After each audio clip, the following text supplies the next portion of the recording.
This is about 2 minutes from a case conference we did recently at the Rebecca School about a kid. There are about 120 people in the audience, and the mother has just talked a little bit about how her son responds to firm limits. The teacher picked up this language and said, firm limits, and this is my response to that.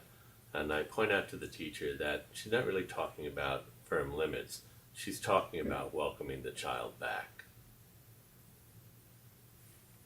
So if you want to think about this developmentally, purely developmentally, I've said many times, this is not a surprise to the staff, that we don't actually care what the curveball that slowed a kid down developmentally was, right? So whether it is being unfortunately trapped inside a full body cast for a certain amount of time, or whatever things do slow a kid down. We think of everything developmentally.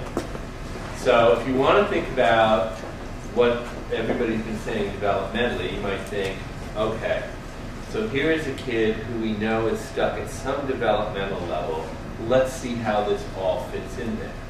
So you said firm limits because mom said firm limits. What you actually said was not firm limits. What you actually said was, with the same kind of, I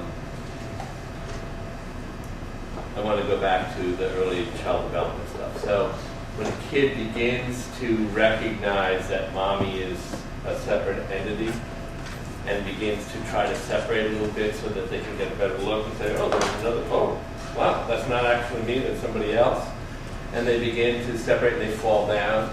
What mommy says is, you can do it. I know you can, right? This is actually the theme in some childhood books, right? You recognize the case of childhood.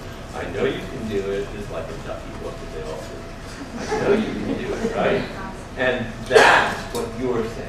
And I think very often kids and almost all of us respond to prompts pretty well, like, go do that, or do you want this, and then we'll all say, yeah, I want that. It's much easier to say that I want for this for dinner than it is to say I want to think about dinner, right? We always appreciate when our partners have already made the decision to get dinner. Are we going for Chinese, or are we going to go? But what you're actually saying is what I think we want to do. Because I think we want to think about this developmentally and say, okay, the way that I'm going to support your difficulty making decisions is by saying, I know you can do it. I know you can do it. And then he does want to do it. And that's what you've really seen here. He's just become so remarkable in the last, as Mom pointed out, last couple of weeks, you've seen this really flowering of